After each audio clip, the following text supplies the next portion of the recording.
Hello. Hello. Can you hear me? Yeah, you are. What's up, brother? Oh, just chilling here in Southern California and 150 degrees heat. No, I'm just kidding.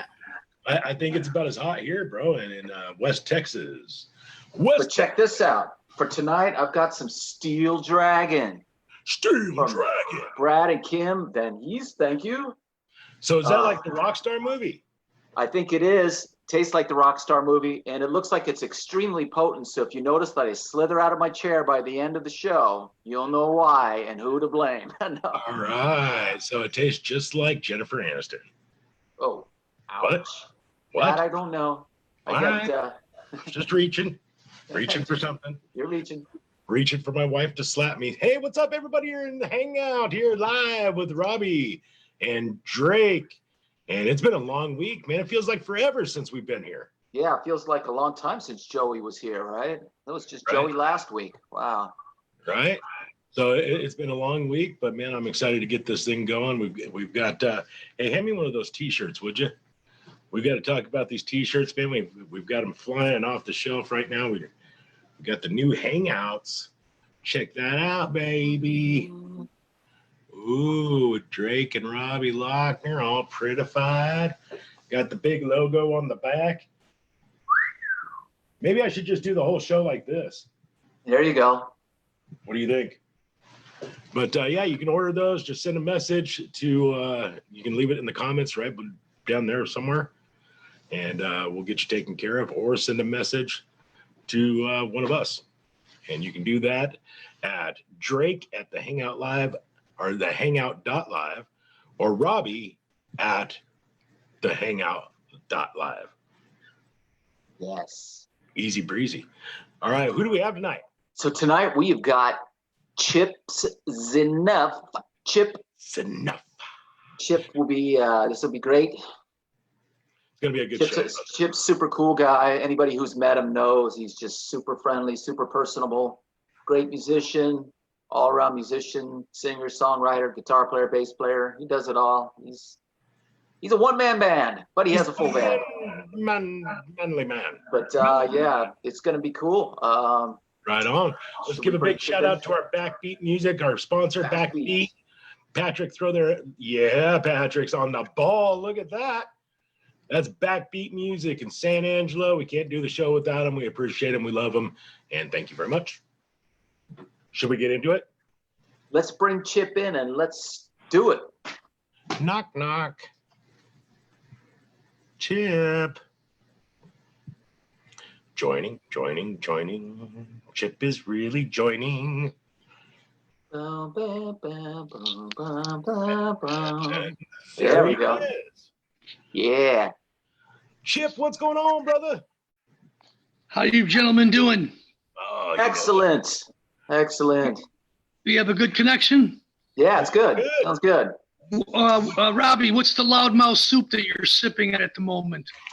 It's called Steel Dragon. Steel Dragon. Yeah, quite expensive drink. I know that. My guitar player, Tori, he's a wine aficionado. He travels all around the country trying the finest bottles of wine. He tells me that a $30 bottle of wine is sometimes better than the $3,000 bottle of wine. Yep.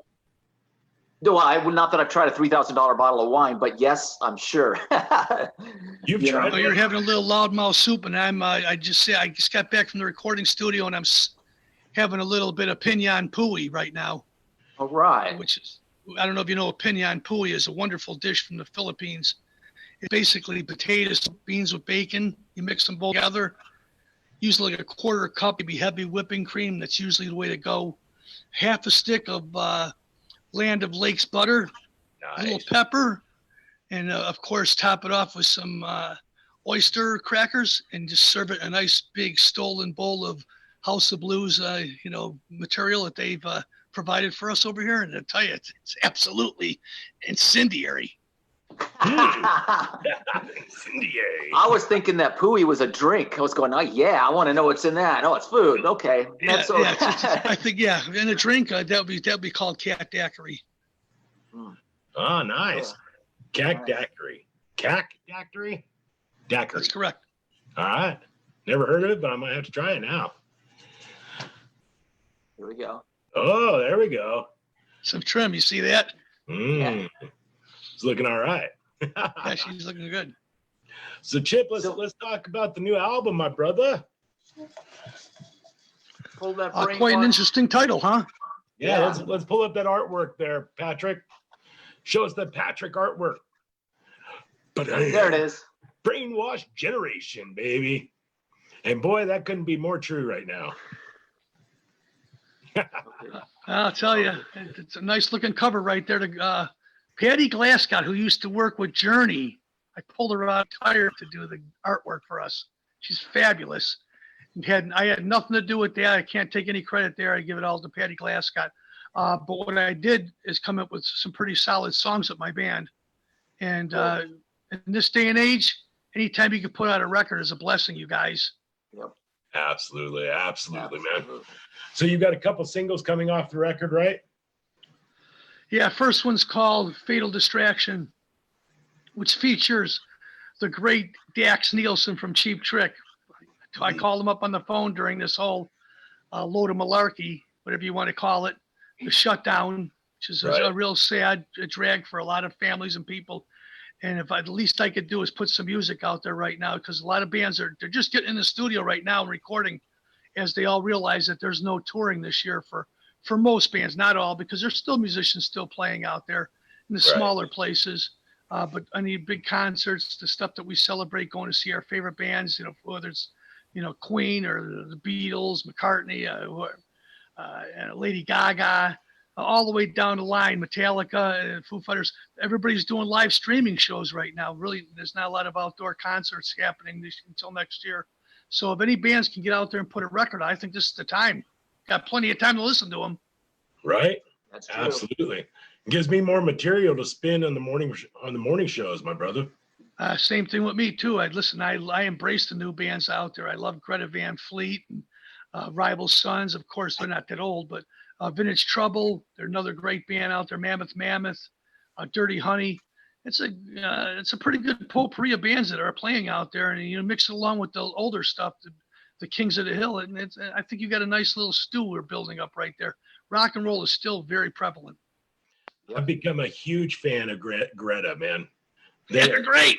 They kick ass, brother. A bunch of young guys, and they're really focused. They got wonderful management, record company. The guy came from a label that signed the band. He knows exactly what he's doing, knows how to break groups. They're doing it the right way. A strong first of all, a great record. You got to put the great record out first. Right. That's not everything though. Then you got to go on. You got to tour. Sometimes it's in a bread truck or a van or Oscar Mayer and Wiener wagon before you actually get in a tour bus or you get to fly.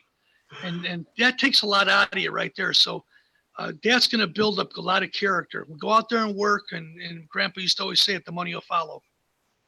There you go, my brother. That's cool. So you're getting to spin this stuff because you are now on dashradio.com. For anybody who hasn't heard of it yet, there's a zillion people already there. Maybe you tell us more. I mean, you're on there 6 days a week. Yeah, it's the new Sirius XM. Okay, it really is. And that's not an ego talking. That's just a fact. Satellite radio in every single market. 16 right now. I know over 16 million subscribers. Satellite over at XM is probably double that because they do great numbers, but we're free. We got to pay a subscription over at with Howard Stern, which is a brilliant show, by the way. And I hate all those guys, but Sirius XM has got a fee, and my program director and boss is out there, a guy named DJ Ski that runs everything. He just puts on bands and different musicians on different shows. He's got 83 networks on Dash. And Snoop Dogg's on there selling his pot and paraphernalia and pictures. You got Be Real from Cypress Hill. He's doing the same thing. He's got a big paraphernalia company selling everything you could think of. Kylie Jenner from the Kardashians. She's got her own show, probably hawking her makeup and lipstick and eyeliner. I haven't listened to the show, but boy, she's easy on the eyes. Of course, you got some Orianthi from Alice Cooper's band is on there, along with Rudy Sarzo. So I'm lucky to be in pretty good company right there. And there's other shows too I haven't mentioned to you. But it's nice to be on radio playing all my brothers and sisters' favorite songs, and we really celebrate hard rock and heavy metal 24/7, 365 days of the year. Monsters of It's a Rock. great station to listen to. You want to hear about all the warts and scars and tattoos that all these bands carry? Well, guess what? That station, Monsters of Rock on Dash, you'll get it all, my friend. Nice, bro. Nice. So how long have you been doing that now, Chip? A few years now. In 2000, I think it was 18, I went out on tour. We had an album called Diamond Boy. We went out on tour with Ace Frehley. It was great. Did like 28 cities. And I was doing a station, and my program director says, why don't you just take the show on the road? Guys, nothing's more refreshing than bringing play-to-play action, every play-by-play move to the fans every single day. And that's what we did. And it worked out so well on the road that they put me out with the Rolling Stones. I followed them on that tour. If Cheap Trick does any shows that are around, I mentioned I go see those guys all the time because that's a killer band. Absolutely. Foo Fighters, I follow around. Pretty much any of the bands that trip my trigger. Greta Van Fleet, of course, go see those cats. You can go see them in a 2,000-seat venue now, but they're going to be playing arenas in the next year or two. They're going to be huge. There's a lot of good stuff going on. It's a celebration, guys. You get a chance to listen to it when you're not on your station, because I'm sure that you guys have a wonderful thing going on as well. And I appreciate you letting me talk about that. Absolutely, absolutely. So yeah, I work with Jack FM, and I play Greta. I play it all, brother. I play whatever the hell I want, really. Yeah, Jack FM was real big. I remember this guy named Lou Brutus telling me about you cats. That was a big station, and he played all kinds of stuff. It was a real nice potpourri of bands. And I think that we might have that here in Chicago still. There's been a real conflict when it comes to radio now, because a lot of stations are either selling out or they're just going to a different format. So Yep. I know Jack FM was huge, though, for a long time, and we'd like it here in Chicago. Yeah, we've kind of got the niche where we just play whatever the hell we want, and we have fun with it. We don't overload it with DJs and talk and crap. We keep rocking. So it's a station. Yeah, don't bore us. Get to the chorus. I know the game, and it's nice to let people know that it's not run by robots and that you're on the air talking to the fans, because I think people get personal touch. It's always been big at radio, and if you could somehow do that without taking too much time of their day away from them, because they're there to celebrate the music and the songs, I think you'll have a pretty good program. Absolutely, my brother. Absolutely. So let's go way back, brother. You want to take it all the way back to, what was it, 58? You were born up in Illinois? No, 68. But don't go back 60. that far. 69. 69. My favorite number. No, but what I want to hear about is when you started playing. How did you start playing? How did you pick up the guitar? Listen, when I was a kid, I'd ask my dad if I could stay up late at night and watch Don Kirshner's rock concert or Midnight Special with Wolfman Jack, and I'd see all the bands on there. Everybody from Alice Cooper, Mott the Hoople, Sweet, Queen. They were all on there. It was an incredible show for watching the Zappas. Wonderful performances on there, and I think that was the first thing that caught my attention, and that was my kryptonite. But I started playing at a real early age after watching those bands play. And there was a group in my neighborhood. They were called Mad Dog. They were terrific. A guy named George Sulsky playing guitar, Rich Hasdro and Marco Mundo were the singers, and Keith Kenston was the bass player. And these guys were solid as a rock. And they wouldn't let anybody downstairs to watch them play. They were all 10 years older than me. But they'd keep the window open in the basement. I'd just sit down outside for 2 hours and watch them rehearse. And that was really the feather in my cap at that time, because I had nothing going on there, and I needed some teaching, some discipline. Never hurt anybody. And those cats were great. They're downstairs. I see them smoking pot, and there's beautiful chicks sitting on the couches watching them perform, and they're doing Wishbone Ash and Toto and old rock and roll, Led Zeppelin, but some underground stuff like Crack the Sky too. And I'd hear these songs, and some of them I didn't recognize, some of them I did. I go, man, that's something I want to do. And then eventually, after I graduated from South Side of Chicago, Brother Rice High School, I moved to California and put together a band called Degeneration with the late great Peter Blast. Peter was one of the guys that was he didn't get a credit, but he co-wrote "Can't Put Your Arms Around a Memory" with Johnny Thunders. I know because I was with those cats. We were hanging out together over at Huey's in Chicago. Johnny Thunders come by those would get jacked like you would believe. Peter was more drinker, Johnny, than everything else. but they had a great chemistry together. Both two guys with the look of the world. And after that band imploded in Los Angeles, and we were opening for everybody. The way, that band Degeneration, we were playing with Boss Gags and the Grateful Dead, playing a punk rock band, playing big festival gigs out in Vegas. It was incredible. And then that band imploded because of substance abuse, of course, and other things too. Promiscuity was beyond belief, out of control. I was just living my life vicariously through all my favorite rock guys. I ended up going back to Chicago, and a couple of days later, I got a gig, and was out playing with this band with different members of different big groups, which I won't mention. And when that band didn't work, I said, I'm going to put together my own group. And that's when I put together Enough's Enough with Donnie B. And there's a couple of guys in the beginning. It was Pete Comita from Cheap Trick. He played bass in Cheap Trick. He was our guitar player. He played in a band called The Thumbs here in Chicago. He's fabulous. You guys, I love him. Look, world, but he had so much trim. He was like Warren Beatty, or meets Johnny Depp. Just women were smothering him like a bum on a surf and turf. And then, we just, even though the chemistry was good, we just couldn't get it together until we found Derek Frigo, who's a terrific guitar player, and then my guitar tech, his cousin, played in a band called Lickety Split, and his name was Vicky Fox. And that rounded out the first Enough's Enough, and we actually procured a deal through Atco Atlantic. And that was a story in itself, you guys, as well. Wow.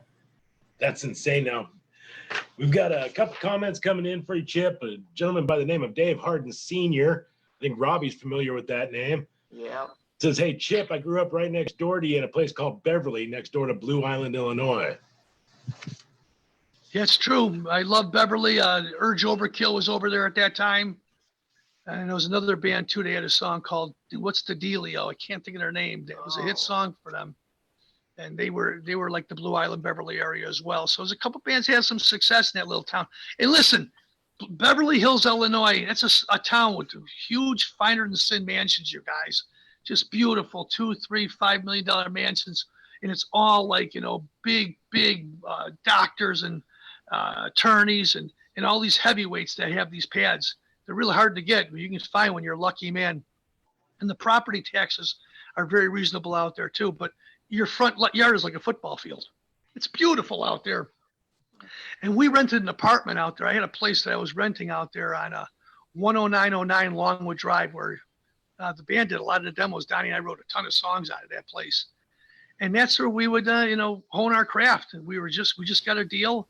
I moved into there. Donnie bought a beautiful $500,000 pad out downtown in Chicago. I said, man, it's not a good idea, bro. Save your chippy poos and, just rent like I'm doing. I found a place, it had 4 bedrooms, English windows, sunken living room. I can play music 20%. I live below a state trooper, so music into Arab. Just records are there. Eventually, on that place, I got thrown out of there after he lost probably $50,000 because the people weren't used to having a rock star living in their building like that. And, I think it was 1 mag mile where he was living, where he was thrown out of actually. And I remember they arrested him. It appeared to be, they put handcuffs on him. And let me tell you, he wears his handcuffs very well. It's a really nice accessory. And he ended up sashaying and moving into an apartment as well, like I was living at. And we did all the demo tapes over at my place. And this is a wonderful neighborhood. Anybody gets a chance to come through Chicago, you want to go through Beverly. A lot of history there. Nice, brother. Nice. All right. Hey, we got a producer coming in with a couple questions for you from the audience. Let's go ahead and bring in Jess. Jess is chomping at the bit for it. Hi, Jess. Turn on your mic, hun. Turn on your mic.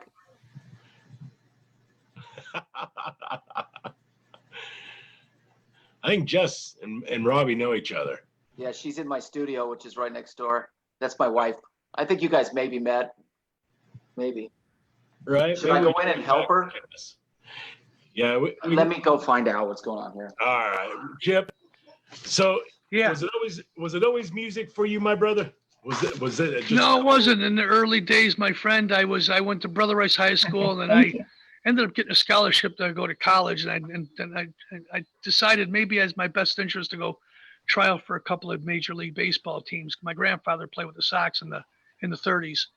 So my father, between connections that we had with this guy named Benny Centura, I got a chance to travel for the Milwaukee Brewers, Cincinnati Reds, Kansas City Royals, Chicago Wow. White Sox. I was going to be a pitcher. Nice. You know, I remember hearing about that back in the day when you guys broke. I heard one of the guys was like almost a professional baseball player, or something like that. I remember when you guys Yeah, I broke. did it for a while, and then I just had more to say writing a song than throwing a curveball or a slider or a forkball. That's Yeah. all it was to it. And I knew that both of those sports, both of those occupations would pay dividends. And I felt that the music part was a little more exciting to me because a lot more women involved there. Number one. Number two, you can sleep late in the morning, which I love that. And last but not least, there's not so much discipline. That's none of us wanted to hear that word back then. So Right. my decision was I'm able to try this music thing out. At 17, I'm opening up for Grateful Dead and Boss Gags. What's to say that, at 25, I couldn't be playing with bands like Cheap Trick and Def Leppard and Poison. Absolutely, brother. Absolutely. Jess, what's up? Hi, guys. Hi, Chip. Nice to see ya. Hi, how are you? Hi, I'm fine. Thank you. We have a couple of questions for you, Chip. The first one is from Don Wardell, and he wants to know what is your most memorable moment on stage? Well, there's certainly a lot of memorable moments. The one that just comes up, it's not a question I normally am asked, that I'm asked. So thanks for the question. I appreciate that. I would say Donington Download in 2010, where it was Enough's Enough, and we were playing on the same stages as all the big boys. The night we played, it was with Y&T, Michael Monroe, and I think Aerosmith was playing that night as well. They were the headlining act, and Stone Temple Pilots. Nice. Incredible. It was a 3-day event. There was 100,000 people there. We played in the second stage. I remember Metallica was there. I'm sorry, Megadeth, because their manager came over and said, Chip, will you come over and say hi to the guys? They're big fans of yours. I thought, Megadeth doesn't know who Enough's Enough is. They don't care. But they were absolutely wonderful. Everybody's hanging outside, smoking dope and cigarettes and having a beer. And I look over and there's Slash in the corner hanging out, and Billy Idol's there, and Lemmy from Motorhead, and everybody's just hanging out. It's a dream come true for me, because I'm a fan before anything else. Absolutely. And then we got a chance to go up on stage and play, and we did 2 nights in Donington Download, jam-packed. On a Sunday, we played there. It was sort of like unplugged. We were plugged in, but the small little amps, and we had acoustic guitars. And we were playing with the Wild Hearts. Ginger from Wild Hearts had his own band, too. He was terrific as well. And we were playing. It was jam-packed in the pouring rain. And those English people, they didn't give a shit. They wanted to just hear great rock and roll and metal. And they stayed there the whole time and were soaking wet and loved the show. And just a great memory hanging out with all those guys. Oh, by the way, AC/DC was on the bill on the last night there with Five Finger Death Punch. And AC/DC went to the bar right next door to the place. Nobody knew it. There was 15 people in there. And AC/DC was hanging out with everybody all night drinking. Yeah, those are rock stars, if you ask me. That's pretty cool. Pretty cool. We have another question from Brenda Preston, and she wants to know, what are your plans right after this COVID plague is over?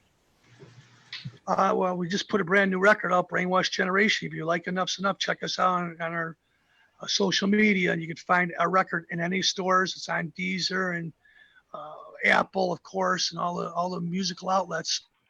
iTunes, of course. Let's not forget about that. But I think the next game plan is we go out on tour, Enough's Enough and Faster Pussycat, and that starts on September 3rd. I think it's going to start over at the M3 Festival in Baltimore, and it goes all the way through until November 1st. It's called the Quarantine 2020 Tour. Enough's Enough, Faster Pussycat, and a special guest. I'm not sure who that special guest is going to be, and I couldn't tell you even if I wanted to. The agency wouldn't let me, but that's going to be a great show because you get 2 bands out there that have significant success, and we'll be playing all the hits, and it's going to be like a circus, both bands together. Those guys are crazy. Tammy's doing wonderful. He's singing. He's 10 years sober. Me, on the other hand, I can't stop what I do, and I think it's going to be a great rock show. Right. Thank you. Hell yeah. Thanks, Jess. We'll bring you back in. All right. Thanks, guys. Thanks. All right. So, Chip, Andrea Jeanette says, thank you very much for Tough Tales and Animal Rescue, Dingbats, and Jersey. Did you do something? Absolutely. But yeah, I love the animals. If you don't love animals, we can't be friends. That's it. And that's it. Nothing else bothers me. Listen, if there's other things in life that we don't see eye, it's fine. But if you can't respect and love animals, I get it. We probably won't be hanging out together, sharing a cup of tea. That's it, my brother. Yeah, so the animal rescue houses, I love Beth's place too. Howard Stern's wife, she's got her own animal rescue service as well over in New York. And she does wonderful work and saves tons of kitty cats and doggies and everybody. And she's really an angel. So animals #1 in my book, and tell her thank you. I appreciate that. Absolutely, my brother. Dingbats, what a great place to go see a band play, guys. If you're looking for substance abuse and promiscuity, that's your place. It's packed with loudmouth soup. Everybody drinking, having a great time out there, really celebrating rock. Like 300-400 people can get in there at the most. Really? Because it just jam-packs. Last time I played, it was with the White Lion. It was completely sold out. A line around the block. We couldn't even bring our merchandise in. The fire department was there. They said we can't let anybody else back in the building. Wonderful show. Bands were great. And afterward, we ended up going to some strip club right down the street, and that was even better. Hell yeah, brother. Hell yeah. So, Joan Chapman. We're going to bring Joan Chapman in for a moment, Robbie. You know Joan. I do know Joan. Any relation to Tracy Chapman? I don't think so. Joan! Let's see. Nope. I'm going to bring Joan Chapman in for a moment, Robbie. You know. What are you doing, Joan? Hey, how are you guys? We're good. How are you doing? Good, good. All right. Your 60 seconds in the hot seat starts now. Good. Hey, Chip, just wanted to say I miss you guys. I keep in touch with Tori a lot. And I was with Ronnie a little bit ago. I was talking to him on the phone, and he said to tell you he loves you. Yeah, those guys are wonderful. Tori, my guitar player, Tori Stoffregan, he's got 2 new records out, actually. He's got one called Motherload, just came out.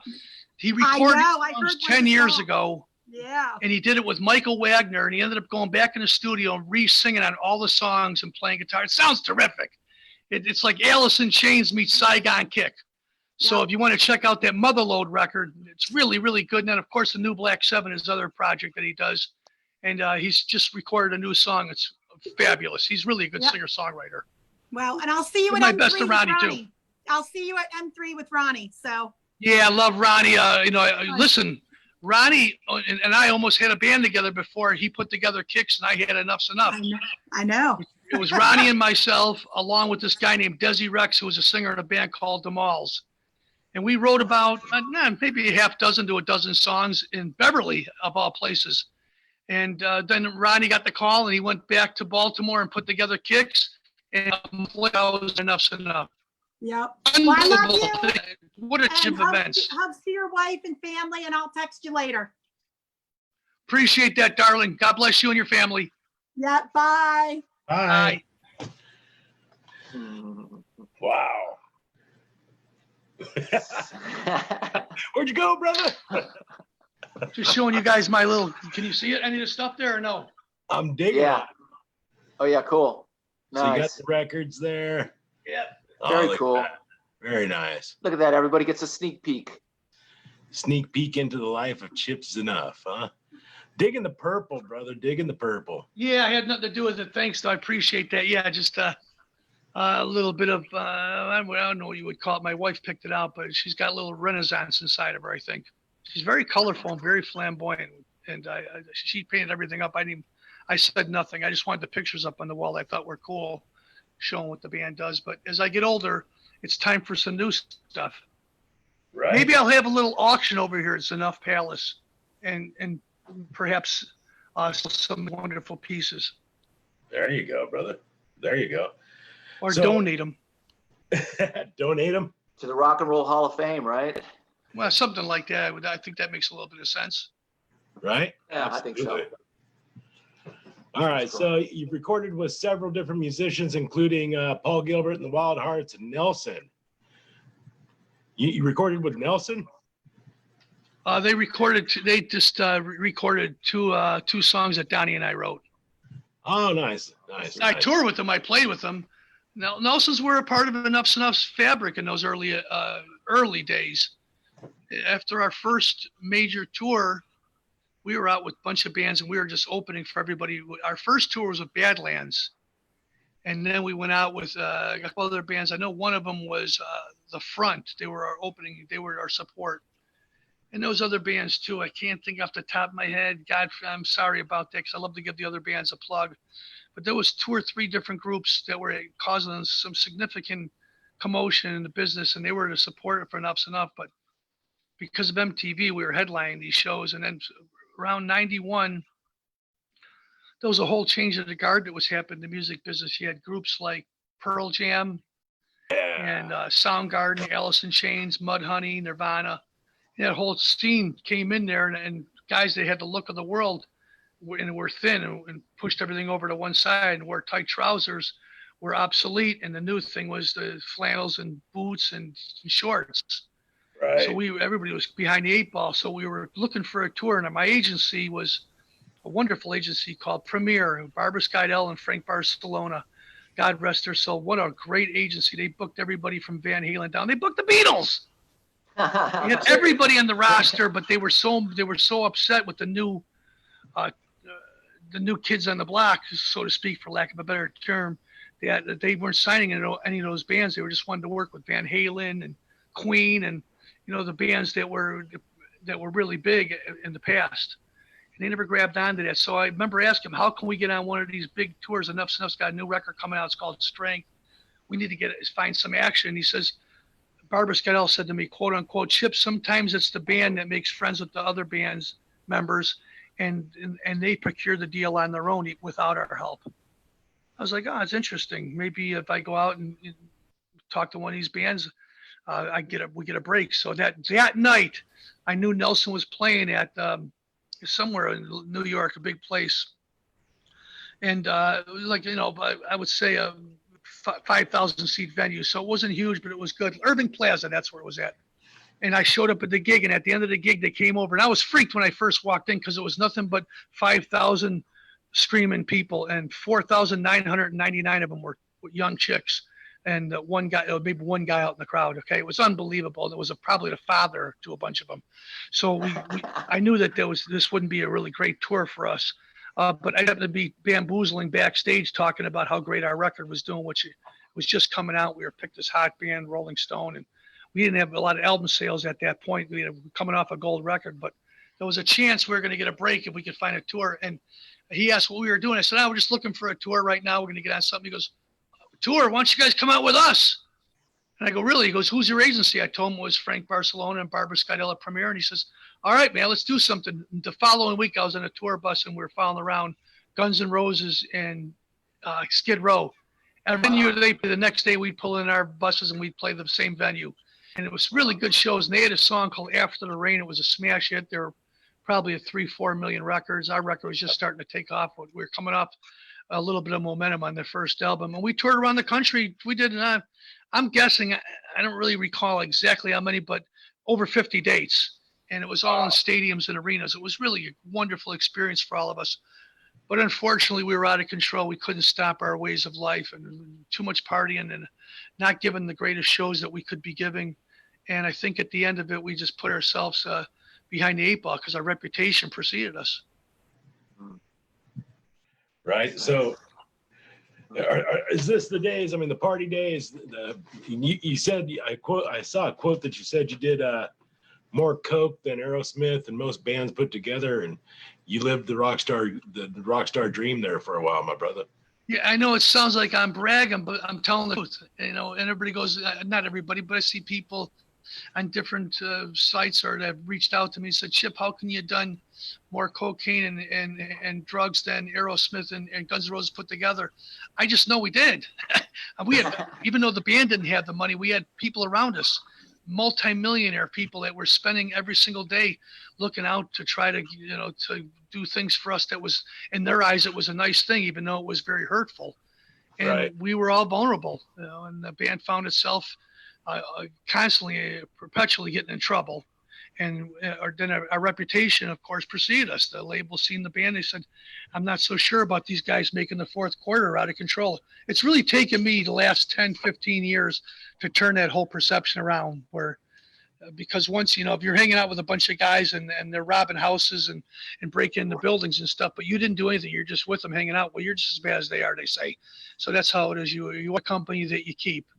It took a long time to heal this wound, but I believe that after all those moments that we had together with Doc McGee managing the band and Herbie Herbert from Journey on board with us and pushing our careers, we had the most powerful people that were behind the band. I really believe that we're lucky to be in the spot that we're in right now, just still alive, because I've said it a million times, the average life expectancy of any band is not many years. That's true. Now, I know you've worked with a lot of different people. I'm curious, and you don't have to, you can plead the fifth or whatever, but what about Madonna? Somebody I met when I was a young kid. I told you about that band Degeneration. We crossed paths at a party. One thing led to another, and we got a chance to spend some quality time together, and it was a cool thing. It's never good to say anything that's disrespectful, because all the kitty cats gotta do is meow, and then everybody comes over and want to whip your ass. So I think it's better just to remember those wonderful memories. Stern talks about it all the time. He hails me for that. It is what it is, guys. The focus of my attention is putting together great songs and going out and touring around the country. But maybe that'll be in my book. Is there going to be a book? Your lips to God's ears. I think there is. There you go, my brother. There you go. You take breaks. I noticed that. I know a lot of authors where you take breaks, where you come up with you're hungry and you're full of piss and vinegar. You write a couple of chapters, you stop, and then you move on again. You try to see if you can get somebody to help you with the book and move it forward. I believe in the long run there will be a book, absolutely. And you know what, guys? I'll even go farther than that. There'll be a movie or a documentary as well to follow it. Nice. Hell yeah, brother. Silver Smith says, just want to thank you for being one of the good guys of music. It's nice to be recognized. It's nice to be nice to the nice. Right? I forgot who said it. I think it was Pauly Shore. They said it. He came on the show and it just stuck with me. I thought it was something off of Andy Griffith's show. It's nice to be nice. It's nice to be nice. Could be. Yeah, I used to watch Andy Griffith when I was a kid. Boy, TV's changed, hasn't it? Oh, yeah. It's funny because we did a show with you guys, and it was in Anaheim, and I was sitting out front with a friend of mine, and it always stuck out to me because we're talking, and you come walking behind us in the back, and all of a sudden he pulls his phone out, and I'm looking at him, and I go, what is he doing? He's taking pictures of him and you're in the background, and you kind of caught a glimpse of it, and you walked over, put your arm around him, go, hey, take some pictures. And he's like, really got all excited and shit, and took a bunch of pictures and made his day. Listen, that's what it is. Look at how concerts are right now. They're obsolete. Yeah. I mean, how long? Listen, the streaming and shows that are done on the internet and on Zoom or however they want to do it. It's a bandage on a gunshot wound, guys. Yeah. We need to get out to play shows, and the audience is almost as important as the music and the band, because those voices together, what makes those concerts so powerful. It's not just the band. You got to be out of your mind.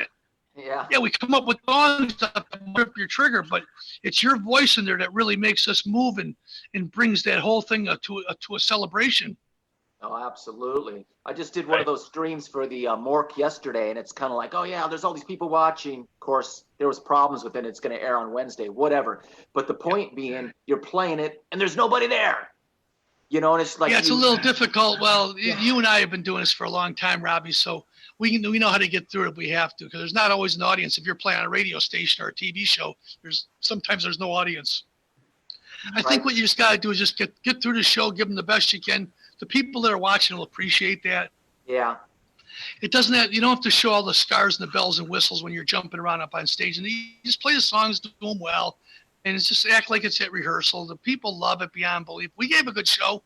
I just did the Monster Rock Cruise with Larry Moran over at where would you see on the Facebook page, the Monster Rock Facebook page, and there was over 25,000 people that were watching it. I thought it was pretty good. That's more people that come out to the show. Yeah. So I consider that a success. So he's got it set up there. We got to get back to we got to get back to concerts again. He's got that set up in Chicago too, because that was him yesterday. It was his birthday yesterday. No, he doesn't. Larry Moran, who's the producer of the Monster Rock Cruise. He does the Monster Rock Facebook shows. LA Guns just did it. Junkyard was on there. I think he had Thunderstruck was on. There's other big bands coming on there too. He's the one that put this whole thing together. It's only in two places. It's either in Los Angeles, where most of the musicians are at right now, Third Encore. or they do it in Cincinnati. So my band, we just took cars and we just drove out there and played the show. afterwards, hung out, did a Zoom call with all the fans, and cool. they bought merchandise and donated. It was really good. Robbie, you can do it a few times. I think once the bigger bands do it, like U2, the Stones, Metallica, Foo Fighters, that's going to really help a lot. But right now, the middle bands are doing them right now. The bands that have had success but aren't doing arenas on their own. And people are showing up. Like I said, 25,000 for the Enough's Enough show. Take a look at it on Monster Rock on the Facebook page. That's how many people fills up an arena. Oh yeah, I did one with Jack. We did an acoustic thing, and there was I don't know 30,000 views or something. Oh, absolutely, yeah, because Jack's big. Listen, touring with Great White last year was a wonderful exercise in fertility. Okay, you guys were out of control, and I watched it all happen. I watched you holding the show together, Robbie. Nobody works harder than you and I, that's for sure. Right out to the merchandise booth every night. You talk to the fans, say hello to people. And I shared my numbers with you every single night, so you know what was going on. And we were real brothers on that tour. And at the end of it, the response was so great that Live Nations, which the main guy puts it all together, a guy named Andy.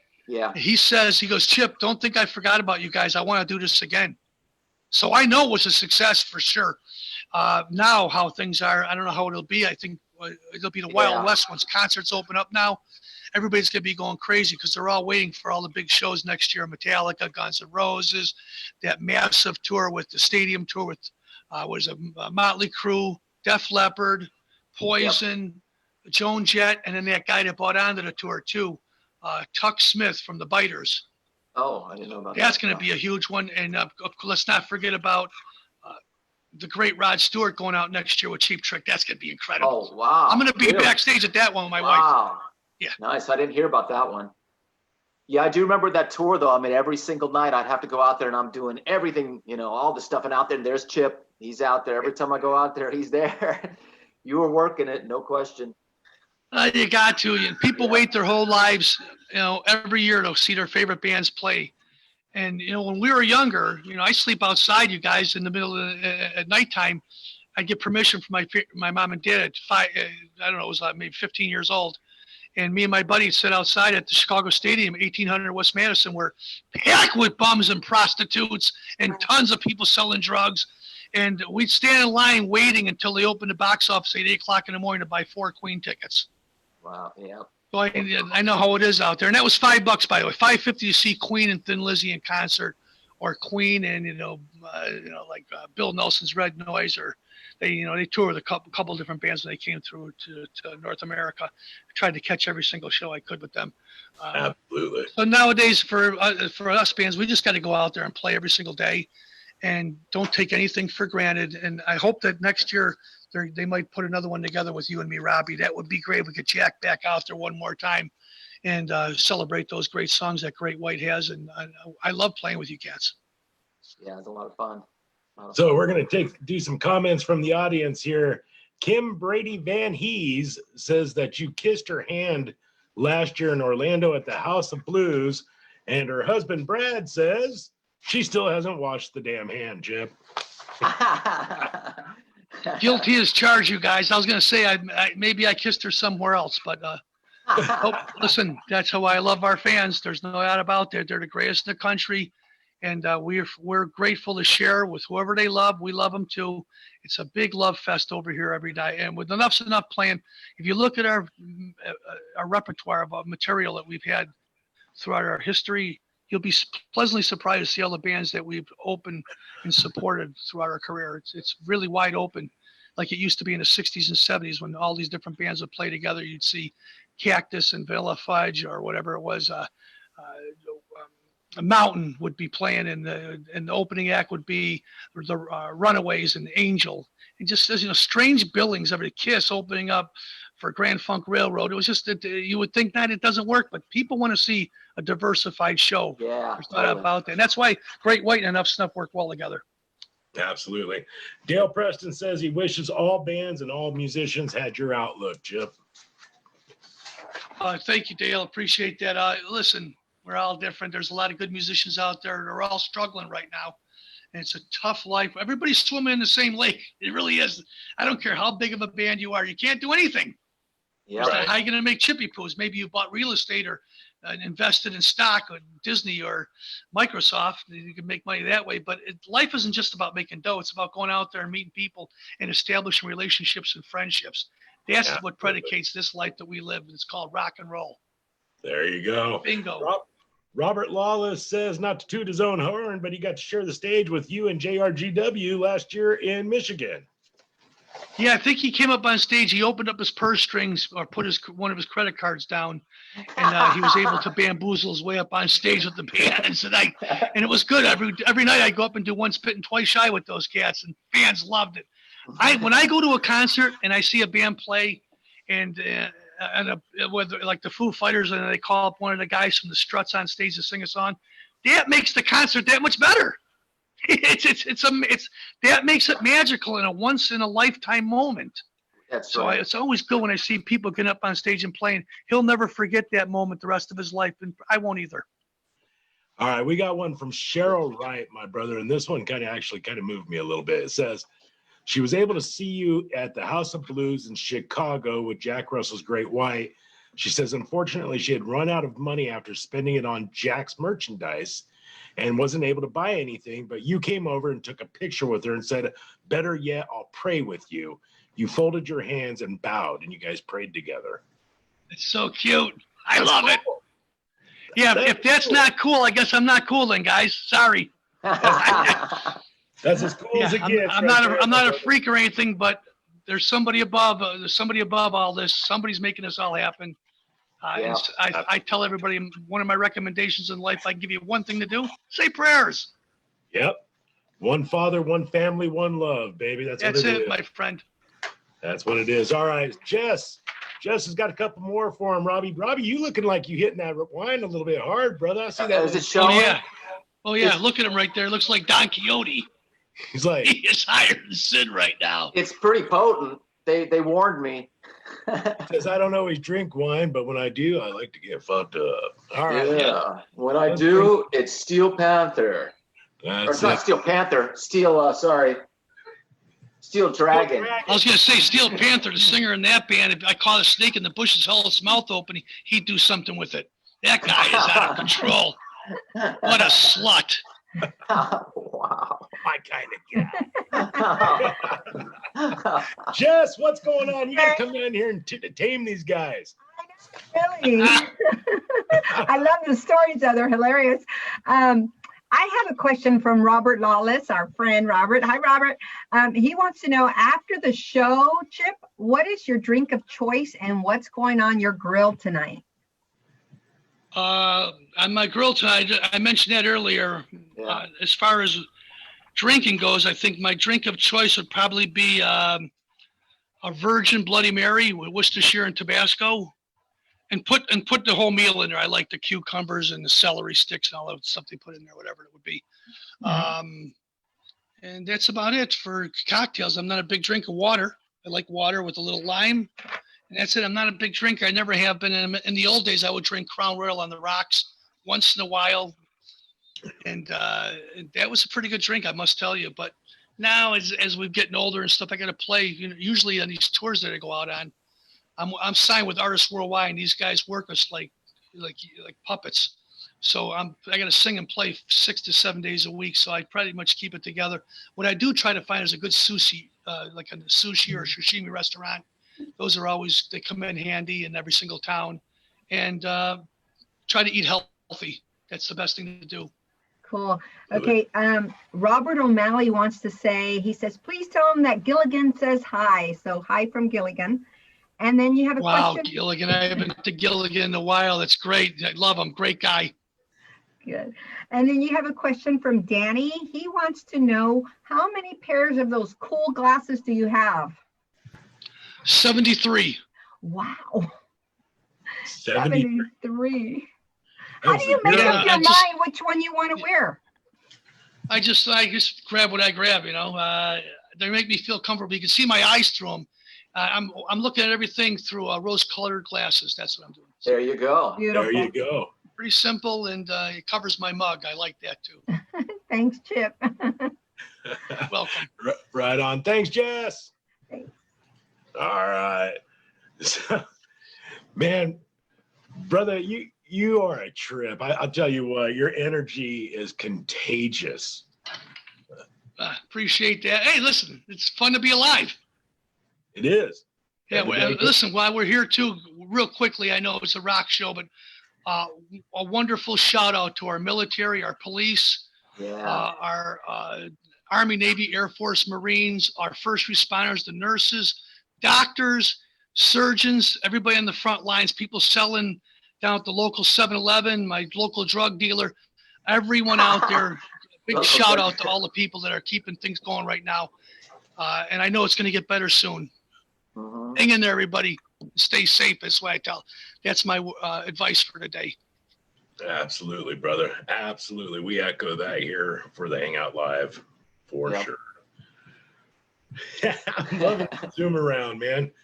I was just showing you a couple of. I got some great stuff, bro. I just got a signed poster from Mick Jagger, which is beautiful. Really? Yeah. Mick doesn't do that very often. Okay. Well, let's see it. Let's see it up close. Let's see that. Let's check it out. Take us on the move, baby. I can find it for you. I just got to see if I got some light in here. Okay. Sorry, it's going to be a little dark, gentlemen. So, no worries. There's Mick right there. Nice. Mick. Wow. Mick Jagger. A little bit of artwork from the old days in Chicago, a place called the Double Door with Johnny Polanski and the girls. There's only about 50 of these posters made. The guy was colorblind that put it together. Real good cat. Old Cream magazine. Of course, my bro, Howard Stern, signed by Howard right there, as you see my little brother, Howard Stern. So I got some pretty good stuff in here. This is some small little things that guys in the Strokes gave me one of their old records. I thought that was pretty cool. Look at that. Yeah, a little bit of promiscuous stuff in here. That's cool. That's a treat for everybody, right? How often do you get to see that? You know, that's way cool. I'm pretty lucky I get a chance to put this stuff, to even acquire any of this stuff. It's pretty lucky. We're in the movie Almost Famous. Got that right there. Oh, there we go. Cool. Love that movie. Yeah, my wife used to work for Cameron Crowe, and he hired her for a job over at Rolling Stone magazine back in the old days. She was a young kid, 17 years old then. And then she was able to make friends with all them people. And then Kate and everybody on the set signed the poster for her, which I thought was pretty cool. Yeah, that's way cool. Hell yeah. She could have gone. She reminds me of Penny Lane. Very Penny Lane-ish. Oh, you muted yourself, my brother. Oh, you're muted. We can't hear you. You're muted. You're muted, Chip. There you are. Okay, sorry about that. There we go. So where did this style come from, brother? Where did this look come from? This fashion that is Chips Enough? Oh no, just came. Maybe I'll blame it on my grandfather and grandmother, or my mom and dad. Always been fashionable. Always loved that 70s look. I love bell bottom threads, tight stuff that's loosely fitting, colorful and flamboyant. Not necessarily glam, but glitter rock. Love the glam stuff. Yeah. More glitter rock stuff like Mott the Hoople or Bowie. Always dug that kind of a vibe because it was never threatening. Right. Bands now, the uglier you are, or the scarier you look with mask on, the better chance you have for a career. Yeah. But at the end of the day, my dad used to say, "Son, you put the radio on, or you put a record on a turntable. You don't see chicks shaking their asses and smoke machines. It's just about the songs and the music." So, in that case, I think I'll be okay for a while. Yeah. Right. Patrick, go ahead and bring up that album cover one more time here. Appreciate that. Record's done well. Absolutely. Yeah, a couple of weeks in the Amazon top 30. I love that.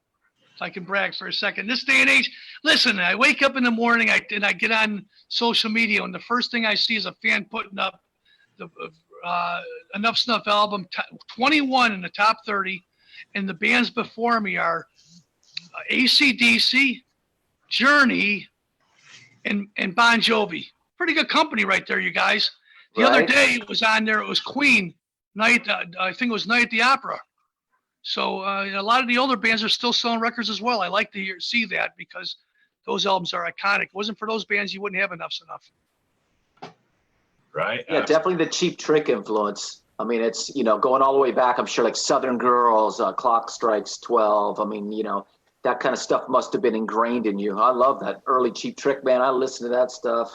Yeah, I seen them when they first came out. They were playing. There's a place in Chicago Heights, you guys, called Luigi's. It's no longer there anymore. And Cheap Trick was playing Luigi's. There was 15 people in the club, maybe 20 people, and we were running to the payphones and calling our friends to say, "Get up here! You got to see this band." That's how great they were. And they took off right after that. They got discovered by Jack Douglas, who's everybody back from producing Aerosmith. Yeah. And Jack seen them in Wisconsin and got them their deal and produced that first album. When that first album came out, they threw a huge party for Cheap Trick, for their debut record. And Cheap Trick didn't even show up. What? And they just played the record over and over and over, wash, rinse, repeat. And everybody drank and smoked pot and had a great time. And Robin never showed up. Rick wasn't there. Didn't see Peterson for sure. Bunny wasn't there. None of them showed up on that record. But they went out on tour right away, and they went out going out with some pretty good bands like Rush and Kiss. I saw them open for Kiss. And I think they got some good fans right there. And by the time they put out In Color, they changed the whole thing. Their sound was a little more commercial.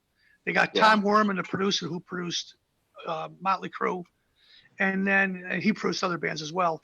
And after that record came out, then it really didn't hit a home run until they put out that Budokan record. That was the big one for you, for Cheap Trick, and that really took off. I remember I got so many great stories hanging out with Cheap Trick in the studios, you guys. Oh, there was this place in Chicago, downtown Chicago on Ohio Street called Chicago Recording Company. There was two of those, one on Ohio Street in Michigan, and then there was one right down the street where they used to have this place where people would go work out and do stuff all the time, for their businesses. It was like a financial institution that was down there. So the one studio they had right off of Michigan Avenue, they have everybody recording there. Queen was in there. Michael Jackson was in there. I remember meeting Shaq over there. There was so much promiscuity, and Cheap Trick was in there doing a recording.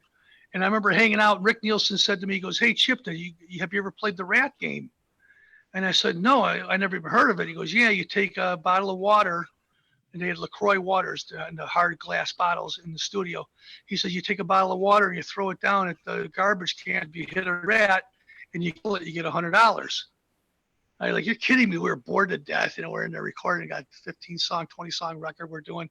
We know the label's going to cut it down to 8 or 10. But we don't care. We're just having a great time making records, solid recordings in a beautiful studio that all the big bands have recorded out of. So when Cheap Trick finished their recording, we came in there. We were finishing our Animals and Human Intelligence record. And a band was trying to get off drugs at the time. I think our food bill in 1 month was $6,000.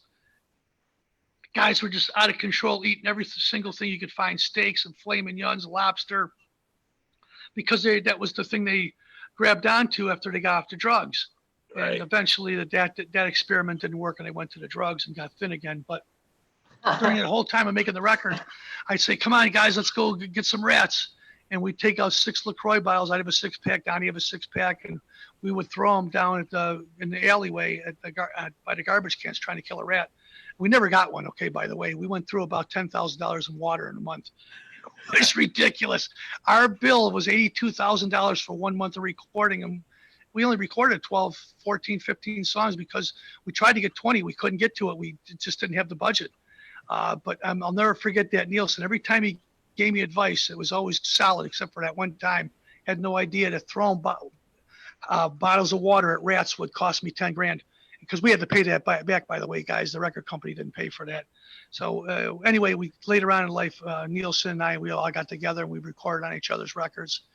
And on our new record here that just came out, I got Dax Nielsen playing on half the record, guys. Pretty proud of that, to be honest with you. I've had Rick on previous releases. Robin Zander sang on my solo record. Nice. I got Dax now on this new Nuff Snuff album. The only one I got to get Peterson, I'm good. Yeah.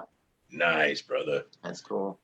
Yeah, if you I'm sure I could talk Peterson into it if I had 20 C notes, which is $2,000, because I know that he loves money.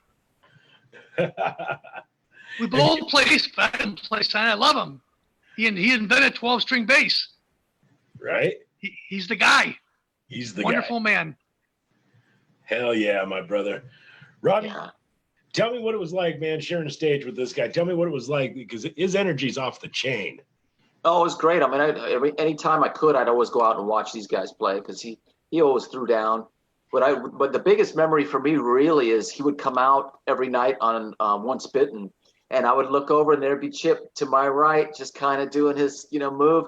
And then some nights he'd grab the bass and he'd play the bass through the song, and other nights he would just sing back in vocals. But it's pretty memorable, really, because I look over and go, yep, there's Chip, and he's got his bell bottoms on and he's got the move he does, and I'm like, yep, here we are again. Yeah, you guys, I'll tell you, some of those shows, every one of them, I say we're close to sold out. You guys really know how to bring a good crowd in. And the band sounds solid as a rock. You got a wonderful band. That's a great, strong. I remember the manager. Who's the manager of Guns N' Roses? Remember the English guy who managed Great White at one time? Yeah. Because I remember him coming into to one of the shows and having you guys sequestered in the back room. You're trying to have a drink and look at Trim, and you got this manager who managed Guns N' Roses for years, yelling at you guys about playing the songs the right way. I loved it. It was great. Yeah, I was like, wait a minute, what? Yeah, he was just saying you guys simplify it, play it simpler, really play off of Jack's pipes. And I thought, wow, you guys just got done selling the place out, jam-packed. People hailed it, and yet this guy came in there. English guy. Who's the English guy that managed Guns N' Roses? I know who you're talking about. I can't remember his name. Production, please Google that. Yeah, because he was really a good manager, you guys. I see him on programs every once in a while. I just got a brain cramp on his name. Wonderful manager. He did a great job with Guns N' Roses while he had him. He only had the band for a little while. He lost them after that, and they ended up going with a couple of different guys. Yeah, I think he tried to write a lyric for Axl, is what I heard, and they just and it pissed off right Axl. to the curb. It was like, nah, you ain't gonna do that. Well, managers should stay in their lane. Right? I don't think they bob around as it is, and that's okay if you're going to do that. But when it comes to the artistic approach, you don't hear Doc McGee writing Kiss songs. Yeah, I think he had gotten away with doing it with Jack, so maybe he tried to do it with Axl, and that wasn't. And Herbie Herbert, the great manager Herbie Herbert, he ran that show. That band seen tons of success because of his tenacity and his smarts. He never wrote any of the songs. He's a singer. Guy sounds like Steve Miller when he opens his pipes. He's a terrific musician. Plays guitar. It's just incredible. But he never wrote one Journey song because he let the band, he stayed in his lane and let the band, that was the one lane the band could deal with, where he couldn't get in there and fuddy it all up and change their whole disposition, because that band was predicated on 4 guys, 5 guys hanging out together, being best buddies, just writing songs and playing well. You don't need another guy coming in there and mucking up that water. Right. Was it Doug Did you ever find out who that manager was from Guns N' Roses? Not Doug Goldstein. No. Doug Goldstein. It's Alan after Niven. Goldstein. No, it's Alan Niven. Alan Niven. That's what it is. Yeah. All right. Alan Niven. It was in California. We were playing. It was the House of Blues. It was sold out, Robbie. I remember that. It was in Phoenix. I was back by the merch booth in. No, it's Phoenix. Yeah, and I forgot who it was. Oh, the guy from the singer from Bullet Boys, Mark Torian, said to one of the merch people, "Man, tonight's going to be sold out and jam-packed. We're going to kick that old man's ass." And the girl goes, "Hey, that old man happens to be my cousin, and he's just the same age as you are." It was pretty good. And then it got back to him. And the guy in Bullet Boys obviously got great pipes. He wouldn't be doing it this long if he wasn't the real McCoy. Yeah. But he just, sometimes it's better not to say anything. And after that, it caused so much dissension where I came backstage and your singer said, "Fuck, F that guy. I'm not dealing with him. He's out with me." And it took a long time to heal that wound. By the end of the tour, everything was okay, but it'll never be the same after that. You just don't sling mud when you live in a glass house. That's it. That's it for sure. Damn, brother, it's been a blast having you on here, man. Appreciate that, bro. Really do. It's a great hour to let people get away from all the chaos that's going on in the world and just come out and hang out and, hear some stories, right? Yeah, I'm still, guys, I'm hearing it right now. And I talked to, having Dash Radio, I get a lot of rumors that come through the mill and a lot of true stuff that happens as well. And I'm told that they'll be touring starting in September, not just because of my tour, but a bunch of tours that are happening. And there's going to be places that are open, and we're going to go play. That's it. Wow, I'm curious to see, because I'm hearing rumors that it's not going to happen. But I mean, I don't know. I mean, I guess. Well, it's not going to happen with the big, huge tours. Yeah, that's for sure. If you're playing 500 to 1,000 seat places, you got a chance to work this year. Not all places. Listen, we don't know the future is going to be. I'm an optimistic guy. I'm not a pessimist. I think there's going to be shows. How they're going to have them, we'll see. This glass is half full. Right? Yeah, so, it certainly is. It looks like so vodka is this right bottle, half full. there. Watch yourself, my friend. I'm good. I'm good for the week. And I've put Robbie and them on a stage. Robbie 7 times now? Yeah. Yeah. And I think we ought to do something together. When this thing lifts, man, let's put you guys together. Once I get a venue that'll actually talk to me, that, you know, we can put something together. I don't know if it's going to be this year, but maybe early next year. First of all, we got to get through this crap and use our heads and come together and get this shit under control. Because I tell you what, absolutely, you guys are definitely right. He's done some pretty big shows. We've done some pretty good shows with Matt. That's how we met. He brought us out to Nebraska, but he's in Texas now. Yeah, we've done some pretty big shows, outdoor, venues. Yeah, I love the one we did with you last year with Jack Russell's Great White in Brownsville, was it? Brownsville, Texas. Yeah, that was yes. Yep. You guys were fabulous that night. We had such a good time. Yeah. And all them people smothering you and I at the merchandise booth. Texas knows how to rock. It's great people. I love the trim out there, the way they talk. Beautiful accents. They just love rock and roll and heavy metal out there. Good people. And I've been on our tour, Faster Pussycat, Enough's Enough quarantine tour. It starts September 11th out there. It starts the 3rd here in the East Coast and works its way to the West Coast and around the country. I see a half dozen dates in Texas, guys. Wow. Yeah. Pretty good. There'll be a lot of stuff going on. I can't wait. I'm really excited about it. Texas is pushing hard to get open and getting things rolling. We've also spiked quite badly, but we're staying our course and keeping pushing. So hopefully we can get those shows put together soon. Chip, I'm going to send you over my phone number so we can stay in touch, man, so we can make this happen when we can make it happen. I think it'll be a blast, man, because I've enjoyed the hell out of you tonight. Thanks, buddy. I appreciate that. I appreciate you guys taking time out to want to talk to me. I'm not the biggest Zoom guy. I don't know much about it, but my wife, she's very intelligent. She showed me exactly what I need to do here, and I finally figured it out. And thanks for your patience, gentlemen. I appreciate it. And listen, God bless us all, okay? Yes. God bless you, my brother. Thank you, Chip. Right. Great seeing you. Appreciate you, brother. Thank you very much. Cheers, gentlemen. Yeah, we'll be talking to you soon for sure. Absolutely. All right, brother. Okay. Yeah. Wow. Dude. He's got a personality. He got personality for days, brother. Yeah. He's fantastic, man. I thoroughly enjoyed hanging out with him tonight. He lived up to what you said he would. Yeah, he's a lot of fun. I mean, we did a lot of shows together in 2018, that one run, but we also have done shows previous to that, just here and there, and he was always super cool.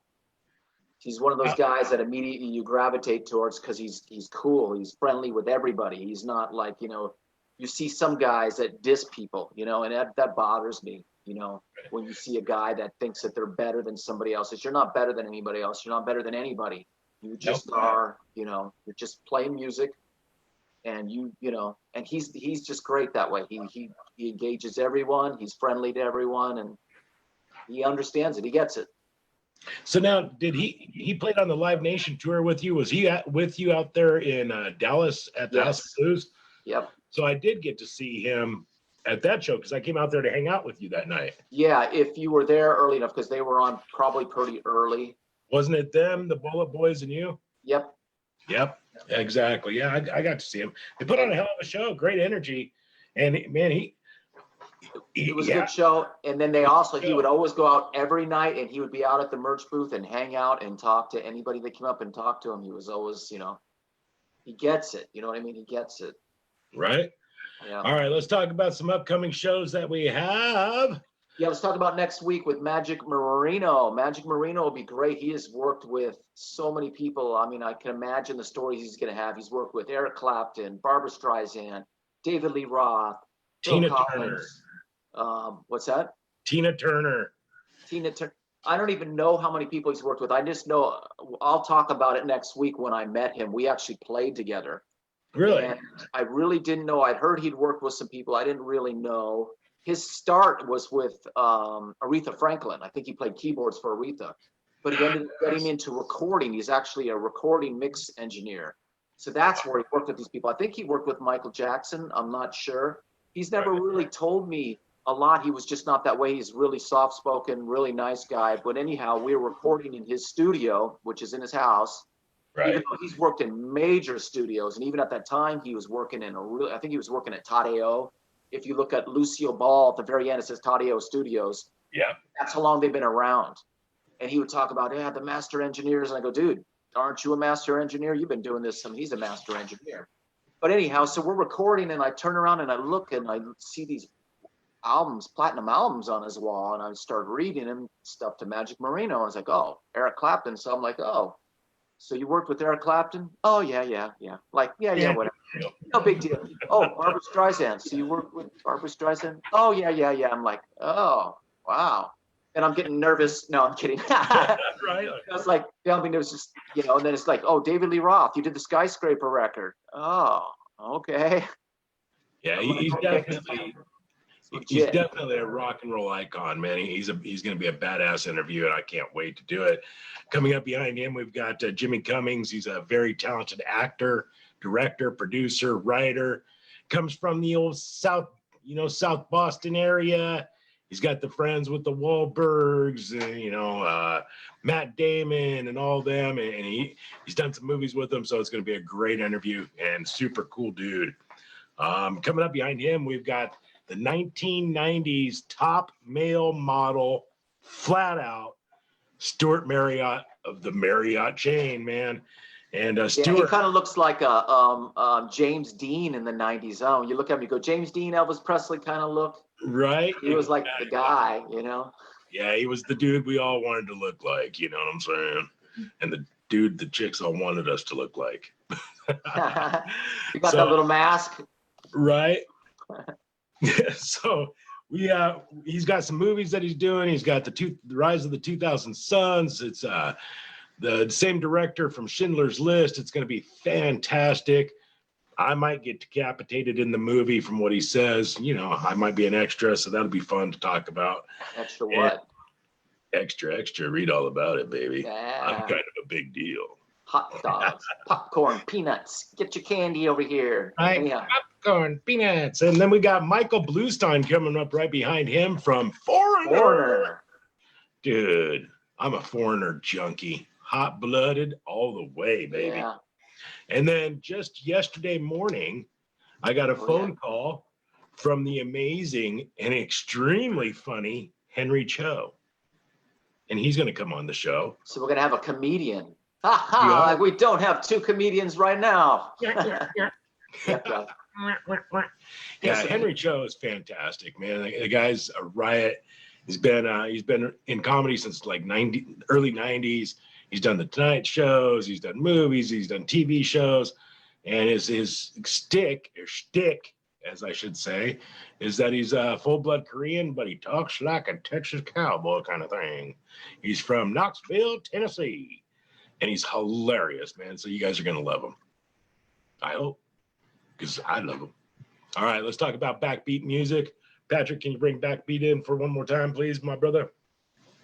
Andrea, throw me a t-shirt, and then we'll bring in our production staff and let them say hi and bye for everybody. And I'll have this, thanks to Brad and Kim, I'll have this for next week. It's right at half. So for next week, I'll drink the other half. Right? All right, there's backbeat music. Alex and the crew over there, we love you guys. Can't do the show without you. We appreciate everything that you do for us. And if you're here local in San Angelo, go to Backbeat Music, because that's the place to be. Flat out and simple. T-shirts.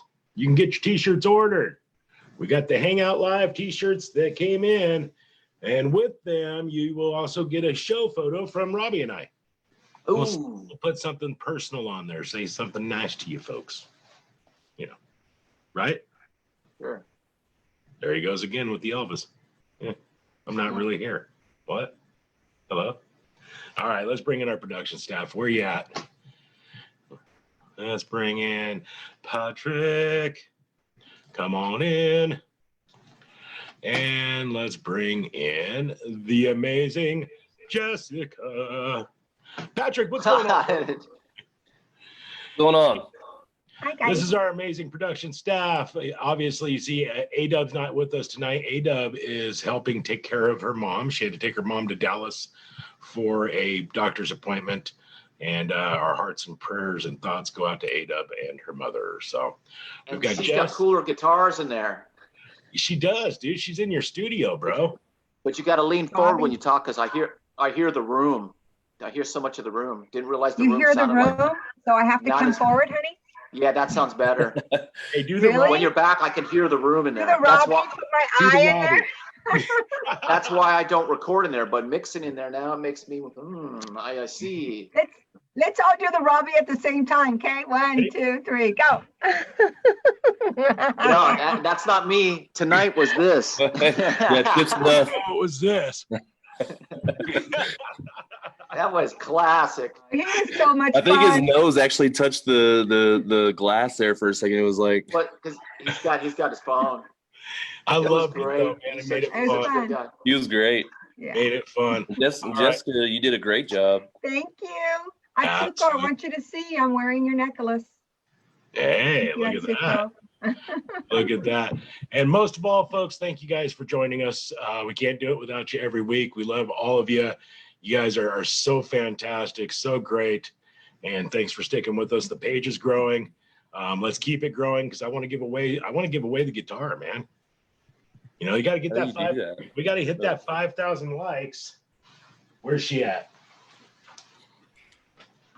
5,000 I likes. can't do Right it now right, we're Jessica. almost at 2. We're almost halfway there.